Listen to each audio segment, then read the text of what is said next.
Hi.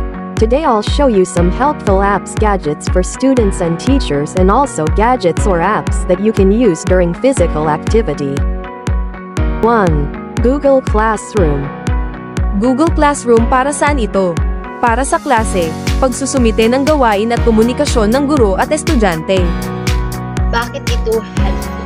Pinapadali nito ang mga pamamahalang mga aralin at handang aralin na mas madali rin mabigay ng feedback ang mga guro. 2. Kahoot.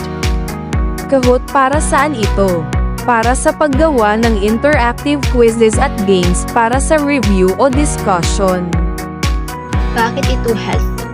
Ginagawa nitong mas masaya at engaging ang pag-aaral, mas madali ring sukatin ng guro ang pag-unawa ng estudyante.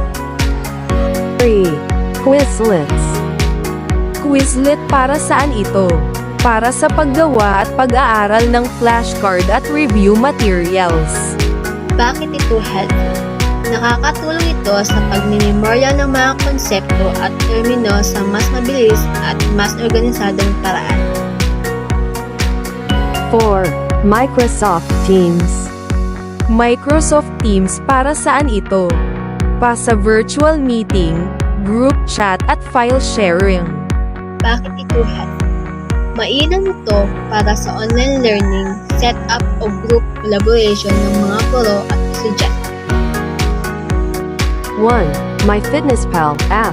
MyFitnessPal para saan ito? Para sa pag-track ng pagkain calories at physical activity. Bakit ito helpful? Nakakatulong ito sa mga estudyante at guro na mamonitor ang kanilang kalusugan. 2. Nike Training Club app. Nike Training Club apps para saan ito? Para sa guided workout at fitness plans.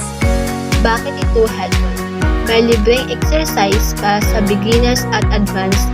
Mainam ito para manatiling aktibo kahit nasa bahay lang. 3. Fitbit Gadget Plus app.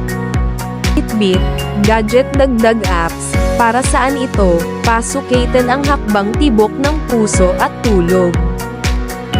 Bakit ito helpful? Nakakatulong ito para ma-monitor ang overall health at magbigay motibasyon sa pag-exercise.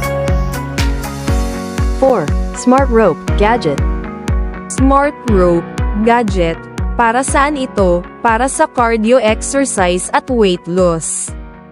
Bakit ito helpful? Simple pero aktibong pisikal na aktibidad.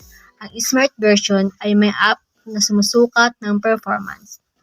Thank you for watching. Hope these apps help you.